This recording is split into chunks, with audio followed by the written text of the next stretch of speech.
ትግራይ እትሒዘ የለኹ ዝብሎ ኣጽዋር ኣለዋ ኣይተጠራጠሩ ኣለዋ ሕዝቡን ስቂለ እንድሕሪ ትብል ከይመስለኩም ስለዚ ተተኮሰ ድሮን ኣለዋ ፀረ ድሮን ኣለዋ ሚሳይል ኣለዋ ፀረ ሚሳይል ኣለዋ ቀልደ ይኮነን ክንገጥም ተኮይና ክንገጥም ኢና ትግራይ ዕጡቅ ሰራዊት ኣለዋ ዕጡቅ ክብል ከለኹ ዕጥቂ ማለት ኣይኮነን ጅግንነት ተዓጠቀ ሰራዊት ኣለዋ ኣብ ትግራይ ዝሰራዊት ዚ ምስኣን ናይ መጨረሻ ናይ ዓለም ኪሳራ ትጽበይ ዘላ ናይ ጽምዶ እታ ውግእያ ናይ ጋራ ውግእ بحد كوينهم زعوت له وق الساتة تتجميرا دمو بقى أتليس بسلسة ورحق أبي كودكيو خطفوكم يميلون نامتيو مقصة مريم عين تفن توهيلو أطفينا يو حزون أبي كتفوا مخالفة لطيو معرفون فارت متوعا نحوحاتن سراوج السودان إن نايوت تادرو أهجوار ما محلال في مآخر إيرترا بزعباك بحري عصر تغلطنت بتاعتها وطيعا بلتقنا عالتقراي نايدرون دبداب مقبارو دما تخكليو كولونا جميرو مالو سلازي زي أو كتما مقالة كبابي سراوتاي كبابي دعارون حيل أير لومي دبداب درون كم زفتسما مستفاد عليه أكالات زبط ادخال دما أكباب دعرو تقان دمران بيت كريستيان عبدش مدحين أكباب انتخون ناينبه كباب ساعة حموشتا كم استخلصة تفليط تقراي عتق سراويت الله عتق كل كله عتق مالتي يكون جنن تعاتق سراويت الله حبو صنعات ونه تقراوينت زتلاوس سراويت الله تقراي اتحيزو يلو خزولو أصوار الله أيتطراطر الله حزون صقيل اندحري تبل كيمسلكم سلازي تتكوسه درون الله صار درون الله ميسايل الله صار ميسايل الله قال دا يكونن كنغطم تخوينا كنغطمينا جن اذا تعقست زيو كنسندو كنكللنا نصحفو عالم يفلطو عالم بزنبو نصحفو ميدياتات ون كم قسن داخل اللون كم تحزن قبر زلنا حزبنا ون كردو خل الله تخكليو ابيد الله يلكم كتحطو تخكلي انا وني بلكوي تايد اخنكم يبلي انو تادراوي سب حوي ندار عينا وحوز اتولو نعدو نخدحن كلاشن حيزس ناي كلاشن رحقت 50 متر كوينو كواغا اختاقس مسوعتنت كخفل زعت ولي كمي غيرك اخا مسوعتنت تقنس كمي غيرك اخا مسوعتنت كم مسوعتنت تلحنو زولو بزحات كالكوليشنات زدليو مخانم كعا كردا اخلخو نشت لن رجع كجمريو ملس ما هاب كجمريو خوينات كنت تجمري دكتور ابراهيم قالص كله خوينات تجمري تولعي يبلع الحزب تግራይ لنا انا امن يلو بتخكل وين تولعي سلا زخونه اي يدبدبنا له اتقينات ግን نحوحات يكونن نسراوي تግራይ يكونن اتقيناتهم 13 زيهم اب እንዳ ወልደ ማርያም እንዳ ገብረ ማርያም ገዛ አርም እከለላ ወይ ናይ ህወሓት ማእከላይ ኮሚቴ ተኣኪቡ ወለ ዝባሃል ኮይል እንዳ ወልደ ማርያም እንዳ ገብረ ማርያም ዝባሃል ገዛውቲ ይተወቅዕኒ ኢን ሰንስ ኣብ ናይ ሲቪል መንበሪ ይተወቅዕኒ ኣብ ቤት ትምህርቲ ይመረዋ ተወቅዑ ኣብ ናይ ገባር መሰልጠኒ ይተወቅዑ ናይ እንድርታ ህዝቢ ዝውቃዕ ዘሎ ንምንታይ እቲ ታርጌት ትግራዋይ ምጥፋእ እምበር حوحات مطفاء زباله يكون حوحات نختطف بطبنجا تطفو يتخلن حوحات وحسبوا وندو كطفى له وي اليوم دناقر بوليتيكينياتات يلزوسلمو حوحات النت التحساسوا بالتحساسوا انبر بطبنجا تطفى التحساسوا يلن كالي تعرفوا درج اندي تحرار غومادي ناي درج التحساسوا بطبنجان بالتحساسوا نقيرنا يلمون اعريهم بتتحساسوا عريهم سلازي كدلو ايتصرغن بطبنجا زمص بطبنجا صريغمو تبت حساس باز مثلا عن سخاون تدرادر يلو ما ومبر صويع ما بايزوي ايه ودق درج انت يترفن خاطو فقيدوني جن بقصالنا سلازي تسرحلو تتحساس با ام منقد تطو سلازولو اندغنا درجي تلعيلكو كاب حلنا سبي صرغون ايسرحنو حوحاتنت كطفي يزمص زلو كبل كلو نحوحات كطف سلازي كوناي لنا طرح يكونن امنو زولكم انا ناي صمدو سراح دمو هذه نات تجمر اوريدي هذه مريصوم حلافي مريصوم مكتل كمنبر مريصوم صحافي مريصوم وتادراي مرحي كله وديهم يوم هذه تصبي زلا ناي صمدو وتاوغيا ناي غارا وغ بحد كوينهم زعوت له وغ الساتة تتجميرا دمو بقى اتليست بسلسة ورحق ابي كودكيو بسلسة ورحق مكنياتو عنتو كم زولكو زيار استراتيجيك يوم يفلطوا يوم كميلو ما سمين شوا مصح كم زلهم يفلطوا يوم ناي قبو سرايتو او يقبط حدغو ጎበዝ መራሒት ለኮ ናይ ቆቦ ሰራዊት ከቢብካት ሳጽንሖ ሳ አዲስ አበባ ካት ወጋ አዲስ አበባ ሰራዊት የለን እኮ እዚ ኩሉ ሰራዊት ለብ ትግራይ ይመጽ ዘሎ ስለ ሓሊፍካት ተቆርጾ ሻዕቢያ ይፈልጥሉ እዮም ትዴፍ ይፈልጦ እዮም ሃሚ ከም ዝቁረጽ ከመይ ከም ዝውቃ ስለዚ ጽምዶ ፈርሕዎ ዘሎ አብይ እዚ አያ ናይ ኤርትራ አቋም ብጣዕሚ ጽሪ ዝበለ እዩ ግልጽ እዩ ብዙ አፕሪሺየት ዝገብሮ ፕሬዚዳንት ኢሳያስ ስሕተት ይህል እዩ ኩሉ ሻብ ሓደ ግዜ ትስሓት 2 3 4 ግዜ ተተሳሒትካ ግን ጥዑይ ኣይኮንካ ስለዚ ናይ ኤርትራ ኣቋም ግልጽና ጽቡቕ እዩ ትግራይ ህዚ ቀጼላ ትሉላ መዓት ይመጹ ሽምግልና ይመጹ ምናምን ላብ ትግራይ ምናምን ሪጀክት ደብረጽዮን ኣይቅበልን ኣነ ኮንታክት ኣይገብርን እዚ ናይ ኣሜሪካ ኣምባሳደር ኢሉ ስለዚ ብዙሕ ነገር እዩ ስለዚ ኣብይ ኣሚኑ ዝደራደር ሰብ ተሎ ኣይደራደሩን ሸፋዚለ ከምኡ እዩ ዘሎ ዋላ ቀጻላይ ግን ዝደራደር ተሎ በቃ ጥዑይ ኣይኮነን ይደራደር ዝደለዩ ይገብር ድሕሩ ላብኣቶም ይምለስ ምስፋኖ ኮይኑ ኮሉ ሕወሓት ወቂዑ ኮይኑ ካው ሕወሓት ትደኽምላ በቃ ላፋኖ ኣትይዎ መሊሱ ስለዚ ኣብይ ዝኣምን ሰብ ጥዑይ ሰብ ኣይኮነን ኣብይ ዝኣምን መራሒ ኣይኮነን ምክንያቱ ሓደ ሰለስተ ግዜ ትሪኦ ናይቲ መራሒ ባህሪ ሕሸታም እዩ ሌባ እዩ ኣጭበርባሪ እዩ ብምንታይ ኣብይስ ብምንታይ ተኣምኑ ኣቆም ዘይብሉ ኣታላላይ ስለዚ ምስ ኣብይ ዝህሊ ድርድር የለን ስለዚ ኤርትራ ነፂጋቶ እያ ሕወሓት ነፂጋቶ እያ ፋኖለ ነፂግዎ እዩ በቃ ስለዚ ድርድር የለ ኣብይ ጥራሕ ንኣብይ ናይ መጨረሻ ምጥፋን ምድምሳስን ሳሞራ እዩ ኣባሪሩኒ ብሳሞራ ግዜ ስለዚ ኣነ ግን ዝሓስቦ ስለ ሳሞራ ወይም ደብረጽዮን ወይም ስለ ሕወሓት ምናምን ናቆፀርኩ ኣይከድም ኣነ ህዝቢ ትግራይ መሬት ትግራይ እዩ ዝሓስበኒ ተፈከር يس ስለዚህ ለህዝበይ ደግሞ ማንኛው ምስ ዋላ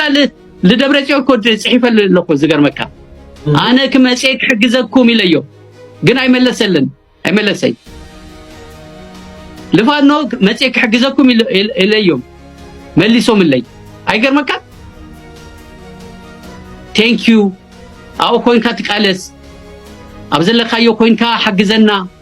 በደለ ሰዓት ንጽውዓካ ኢና ኢሎም ይፋኑ ቴንክ ዩ አይባሉን ዚያቱ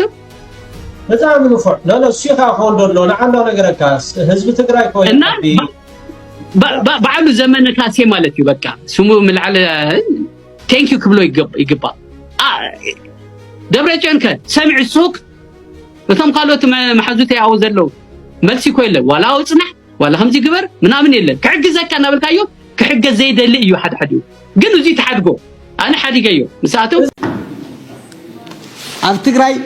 ዝሰራዊ እዚ ምስኣን ናይ መጨረሻ ናይ ዓለም ኪሳራ እዚኦም ሆና ትመንሰይ ክፈልጥ ኣለዎ ስለዚ ከጠናኽሮ ኣለዎ ክፀባፀብ የብሉ ከይዱ ከጠናኽሮ ኣለዎ ሓደ ሰብ እዚ እዚኣ 100 ዓመት ክፀንሕ ኢኻ እሞ ክልተ ደቂቃ እውን ይውስኸካ ንፈርም ተትበሃል ትፍርም ዶ የለ ተዛሕቶ ኣይፈርምን ሰብ ንምንታይ 110 ዓመት ተፀናሕኹ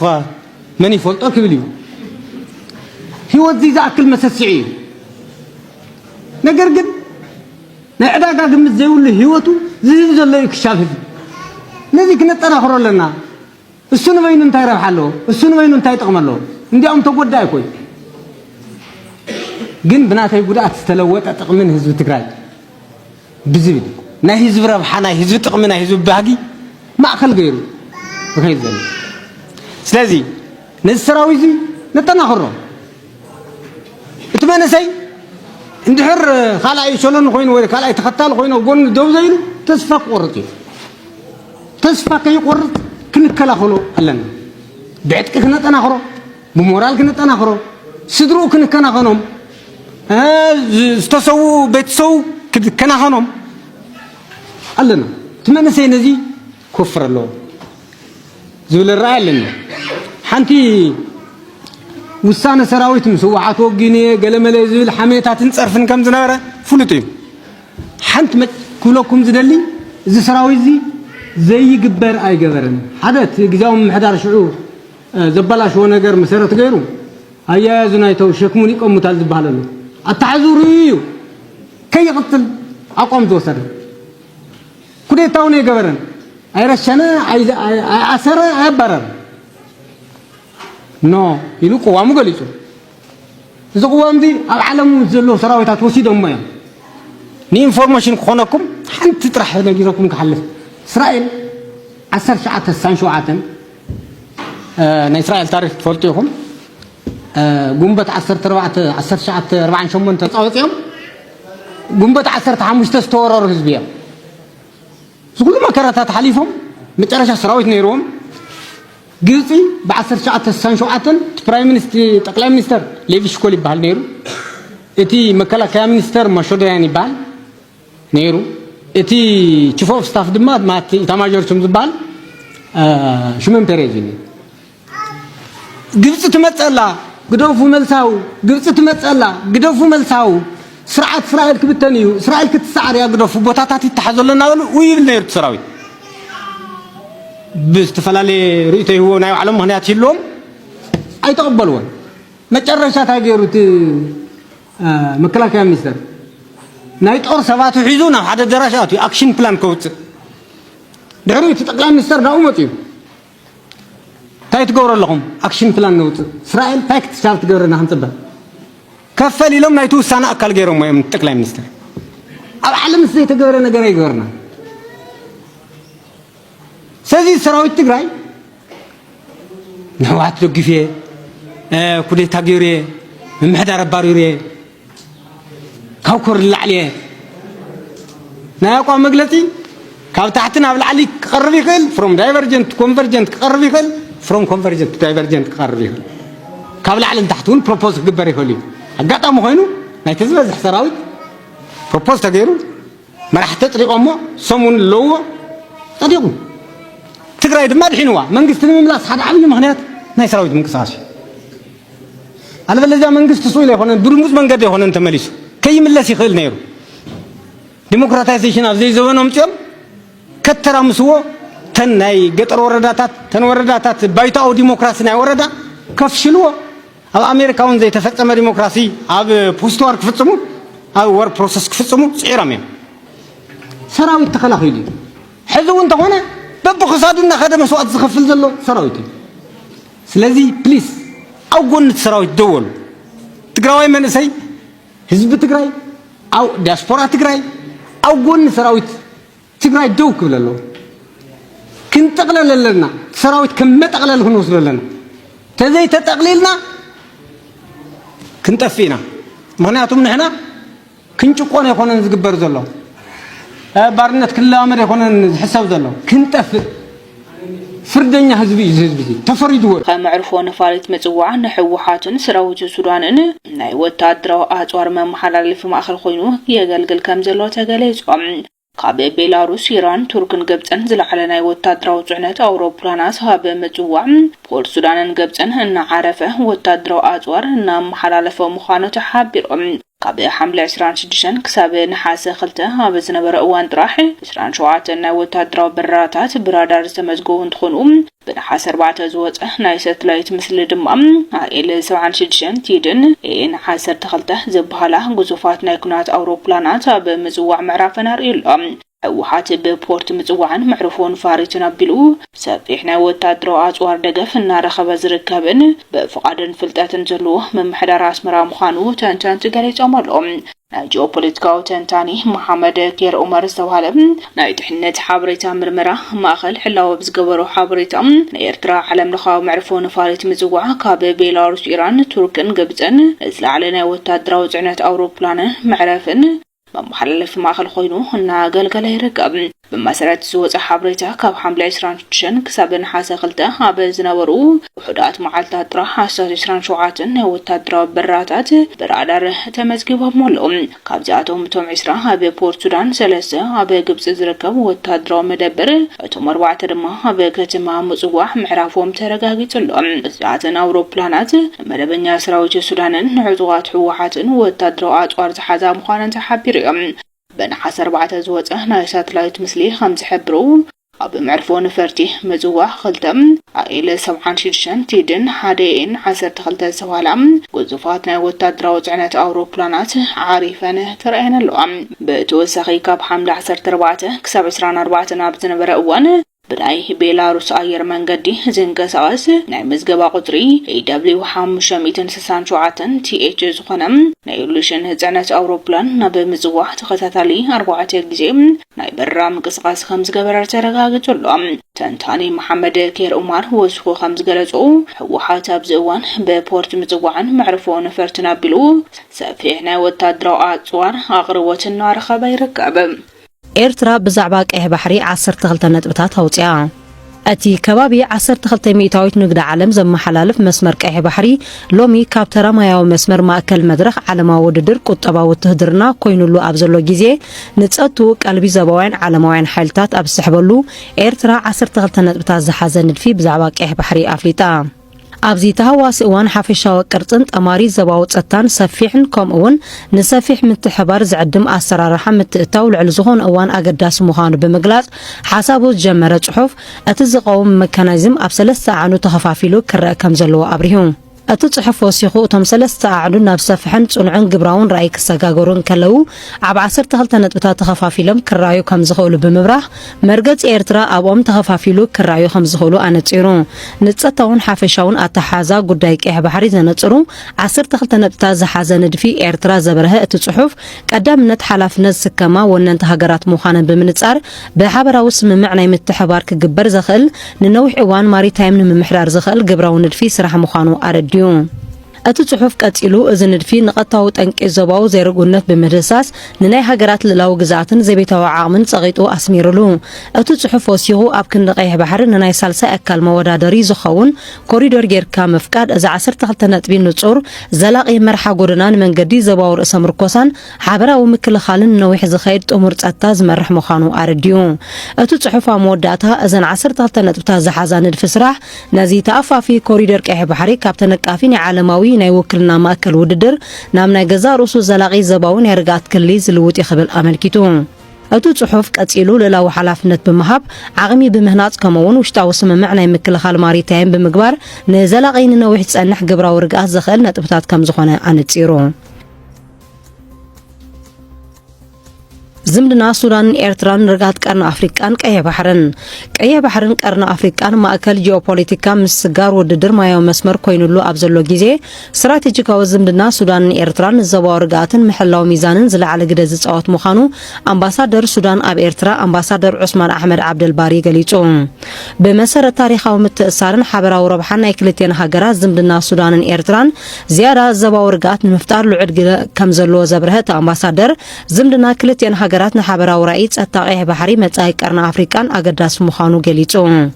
أمباسادر عثمان أحمد عبد الباري سودان سيمين أفريقيا مسمبران معرابن الترخب دل الكوينة كم توكل بمجلاس جماجم كيه بحري أقداس نتهم أبزع عبيل زول جيزي مزلوا سفحنا حرشابوتات أقاتات ماين معدنات تدميرو حداسيت موتر معبالة زوباز قبراي كبلابريهم أتي أمباسادر كتيلو إيرترا دما أبقى بحري فولي جيوبوليتيكا وكبابي التركب تسفى زلوا ودبات التونن كمون زتفل علي هابتان بحري وتسقاتا زلوا بمخانا بمنقدي كتبا وهدتن بوليتيكا ورقاتن أبزبا وسرعات وسان قدك تتعوزخ إلى مخانو أبريهم بزي أمامتا زمدنا سودانن إيرتران بسناي زمدنا قرابة هاقرات رايك الرأي كأنو زبالة أمباسادر نايكلتين هاقرات استراتيجيكا وشركنا بجغراف زغمة بناي حبار ربح استدقفه كمون زباو تصطاو قدما كنا زمالي بمبال قليصو اتا امباسادر وسيخو زكافلو دبات محبرون بهلاو متأثر امونغو كليتي حزب كفتر كمو دما ناي نغري منقساقاسن سباو ركبن كينو وقعوي وي منقساو مقابر ناي حبار زمدنا نمدلدالن محبراو متأثرن حبراو اقداسنتن كمعبلا زخالينو ابز حلفه حدات عامتات سراي زباو معبالتات امونغو ايرتران سودانن بوليتيكاو زرب استراتيجيكاو ركبن كخون زغبري زبلا امباسادر عثمان احمد عبد الباري أمباسادر سودان أب إيرترا رجع السودان استراتيجيكو أقداسنات كم زلوا كرجاجت إنكلو بتماساساليت أتان رجعتن إيرترا خا بهجرة ودحنا السودان زل على جد زلوا خوينه بمبالغ ليتون أمباسادر عثمان أحمد عبد الباري استراتيجيكو زمدنا السودان إيرترا مدرخة وتلقون خمال استسجدده بوليتيكو مريج أيكون دحر مبال جغراف توساسا بدلت كمون حدنا الزباوي أكبابي زلوتينو زمدنا كلتين هجرات الناس فحن النعموان أبزخد اللخاء صنع أتان رجعتن كفتر معبالة خقالاتف نناي متأي بدوها خقاتم زخل أزي ميزانا وسرعات كفتر زخل كخونيلون مفتر استراتيجيكا وشركنا سودان إيرتران بوليتيكا مريج أيكون زبالة أمباسادر عثمان أحمد بجغراف المسل تسطاو معبالن زغمي كبلا ملكيتو أمباسادر عثمان أحمد عبد الباري أزن هاجرات رأيين نابتكالات بروجيت كمون زلاقنا يربح مربب انت أساقاقيرانو نرغات كيه بحري ترايزي كونا كراغاقز نقرن أفريقيا كام مدرخ وددرن قرجتن بموتا نا مدرخ موهادن شركنا زلاق معبالن زساقاقر موديلي كخونيلون خطفوكم يميلون نامتيو مقصة هلا مريم عين تفن توهيلو أطفينا يو حزون أبيجي كتفهم مخالفة لطيو حزون ريم مالنا تجاري يوم أبدي سوا أكيوم تشوفر زلوا ታገውሩ ትን ትግራዋይ ከጥፉ ተጋሪዮም ኣብ ጅራ ነባር ፀላኢና እንዲዩ ነባር ፀላኢና እዩ ሕኒ እዩ ዝፈዲ ዘሎ ምክንያቱ ኣብቲ ዝነበረ ስርዓት ናይ 17 ዓመት እውን ብኸምኡ መንገዲ ከጥፍኦኩም እዮም ኢለውና መፅኡ መንግስቲ ሃይለማርያም ኣይንጠፍን ተባሂሉ ኣጥፊኢናዮ ሕዚ እውን ኣብይ ክጠፍእ ምዃኑ ይፈልጥ እዩ ክጠፍእ ምዃኑ ስለ ዝፈልጥ ግን ንመን ሒዙ ይከራኸረና ኣሎ ንንጀራ ሰድዑ ተጋሩ ሒዙ ይከራኸረና ኣሎ ይዋገአና ኣሎ ተጋሪኦም ዝከራኸሩና ዘሎ ሕዚ ኣብይ ኣይኮነን ኣብይ ማ ክጠፍእ ምዃኑ ይፈልጥ እዩ ሕዚ እውን ተጋሩ ከም ተጋሩ ናብ ሓደ መፂና ዝከኣል እንተኮይኑ ተምኡ ዝኔው እውን ናብ ልቦም ተመይሶም ፅባሕ ተሓተቲ ኢና ትማሊ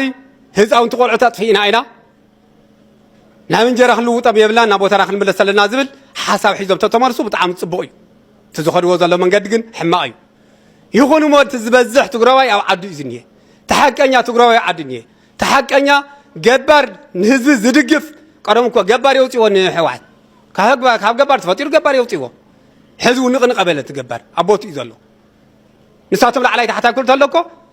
ወስ ዝበለ የለን በተለይ ካብ ወረዳ ንታሕቲ ጣብያ ህዝቢ እስካብ ታሕቲ ወስ ኣይበለን ጠጠው ኢሉ ይፀኒሑ ሕዚ እውን ይሄ ጠጠው ኢሉ ሕዚ እውን መኸተና ክንዋፃ ኢና ሕዚ እውን እቲ ወሪዱ እኒሄ ሰነድ ናብ ተግባር ቀይርና መኸተና ኣሐይልና ዘሎ ሓይልና ፀንቂቕና ሰራዊትና እውን ኣጠናኺርና ሎጂስቲክና እውን ኣጠናኺርና ትዝኒሄ መደብና ሕዚ እውን ክንዋፃ ኢና ከባቢ 22 ኦራል ዝኣኽሉ ሰራዊትን ብቁፅሪ ሓደ ክልተ ተባሂሎም ዘይተፈለጡ ግን ብመኪና ዝኸዳ ሒዘንኦም ዝኸዳ 22 ኦራል ሙሉእ ሰራዊት ወሰኽ ሰራዊት ገይሮም እዮም ናብ ምዕራብ ትግራይ ናብ ዳንሻ ከባቢ እዮም ወሲዶምዎም ነይሮም ድሓር ግን ዝተፈላለየ ምንቅስቃሳት ናይ ሰራዊት ከም ዝነበረ ፍልፍላትና ሓቢሮምና እዮም ኣብ ምዕራብ ትግራይ ጥራሕ ዘይኮነ ኣብ ካልኦት ከባቢታት እውን ምንቅስቃሳት ናይ ሰራዊት ኣለው እዮም እዚኦም ከም ዘለው ኮይኖም ፀላኢ ታርጌቱ ዋና ታርጌቱ ትግራይ ገይሩ ይኸድ ከም ዘሎ ንሓበርና ዝቐነና ዋላ እንተኾና ካልኦት ታንክታት እውን 6 ታንኪ ተወሰኽቲ ታንክታት እውን ከም ዝእተወ ሓቢርና ነርና ትማሊ ነገር ግን ፍልፍላትና ይሕብሩና ከም ዘለው ብናይ ደደቢት ናይ ቫሊዴሽን ፕሮሰስ ታይና ንገበር ዝኾነ መረዳእታ ክመፅእ ከሎ ኣፍታ ከባቢ ንሳ ንዘሎ ፍልፍልና ምናልባሽ ፍልፍል ዘየቕመጥናሉ እንተኮይኑ እውን